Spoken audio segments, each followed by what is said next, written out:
Let me tell you something about Beyoncé that the world has collectively decided not to sit with, which is that she was not born this way. She was not kissed by some divine talent at birth.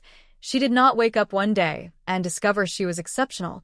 She built it, piece by piece, loss by loss, rehearsal by rehearsal, in a process so demanding and so relentless that the people closest to her have described watching her work as genuinely uncomfortable, like witnessing someone push themselves somewhere most human beings simply do not go.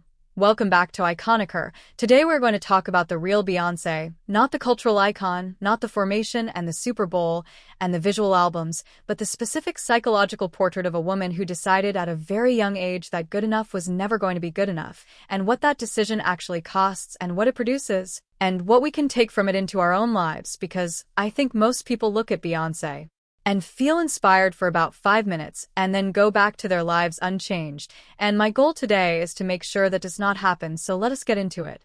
Picture this. You are 9 years old. You are standing on a stage at Star Search, which is the biggest talent competition in America at that time. You have been rehearsing for this moment for longer than you can remember, and you lose, not narrowly, you lose to a rock band called Skeleton Crew. And the footage exists and you can watch it, you can see the exact moment it lands. You can see what public failure looks like on the face of a child who believed completely in herself. And most people who have seen that footage remember it as sad, but what I think it actually is the single most important moment in Beyoncé's entire story, because she was 9 years old, and she made a decision in that moment that most adults never make. She decided that losing was not a verdict, it was a starting point. She decided that the gap between where she was and where she needed to be was not evidence of a ceiling but a map of the work still ahead, and that specific reframing of failure is something psychologists have studied extensively in high performers across every field, and what they consistently find is that the people who eventually build extraordinary things are not the ones who never fail, they are the ones who metabolize failure differently, who treat it as data rather than definition. And Beyoncé, at 9 years old on national television, did something that most adults spend decades learning to do, if they ever learn at all. Here's the part of Beyoncé's story that gets left out of most conversations about her, and it matters because it explains so much of who she became. In February 2000, her father Matthew Knowles removed 2 of her childhood friends, Latavia Roberson and LaToya Luckett, from Destiny's Child while they were on tour, and they found out through a music video, not a conversation, not a warning, a music video, and the group that Beyoncé had grown up with, the friendships that went back to elementary school, the specific unit that had been her whole world since she was a child, was restructured without her being the one who restructured it, and she has never fully spoken about what that cost her personally, which tells you something because Beyoncé speaks through her work, always has, and Survivor came directly out of that period, a song so specifically about being told you are finished and refusing to accept it that you cannot separate the music from the moment that created it. What her father's management style taught her, whatever the personal price was, is something she later applied to herself completely because she eventually became her own manager, her own creative director, her own standard, and the reason she could do that is because she had watched up close what it looked like when someone else held those standards for you, and she decided she would never be in that position again. Something that gets talked about with Beyoncé but never properly examined is the specific nature of her work ethic, because there is a version of hard work that comes from fear, from the anxiety of not being enough, from needing to prove something to someone, and there is a version that comes from vision, from being so clearly able to see the gap between where you are and where you could be that staying still feels physically impossible. And those 2 kinds of discipline look identical from the outside, but they produce completely different things over time because fear-based discipline makes you technically precise and safe and protected, and vision-based discipline makes you dangerous.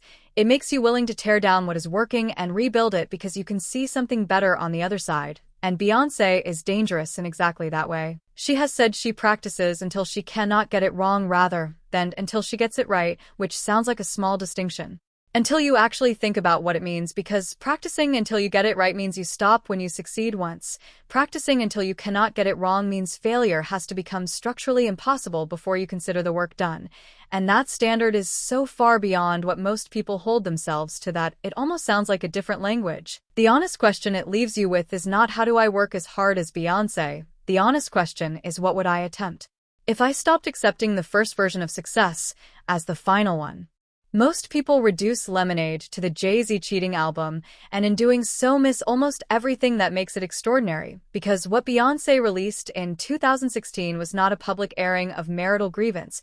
It was one of the most psychologically sophisticated pieces of art any major artist has ever put into the world, structured around the 5 stages of grief, moving through intuition, denial, anger, emptiness, accountability, forgiveness, and resurrection, and anchored by a Malcolm X quote that is 5 decades old and still devastatingly accurate, that the most disrespected person in America is the Black woman, and she built her most personal album around that truth.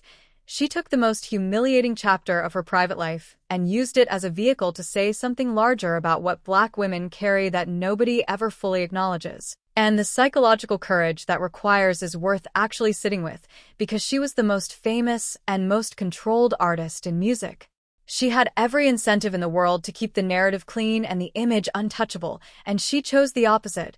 She chose to be seen as someone who had been hurt, someone whose husband had chosen someone else, someone who was angry and broken and working her way back to whole. And in doing so, she gave millions of women permission to name their own experience. And what that tells you about where she had arrived psychologically is that she had reached the point where being known mattered more to her than being protected. And that is not a small shift. That is the specific shift that separates the artists who make good work from the artists who make work that lasts. What I keep coming back to when I think about Beyoncé's whole story is that every single thing she built was forged out of something that tried to stop her. The loss at Star Search, the restructuring of her group, the betrayal inside her marriage, the world's constant need to have a simple story about who she was, and she refused every single one of those things the opportunity to be the final word on her, not by ignoring them, not by pretending they did not hurt, but by taking them and making something out of them that was more powerful than the original wound. And I think that is the real lesson she leaves behind, not the discipline or the work ethic or the cultural impact, but something simpler and more transferable than any of that, which is the understanding that the things that happen to you are not the same as the things that define you, and the gap between those two ideas is where every extraordinary thing gets built. She chose that gap deliberately, every time, and the question she leaves each of us with is whether we are willing to do the same. Stay iconic.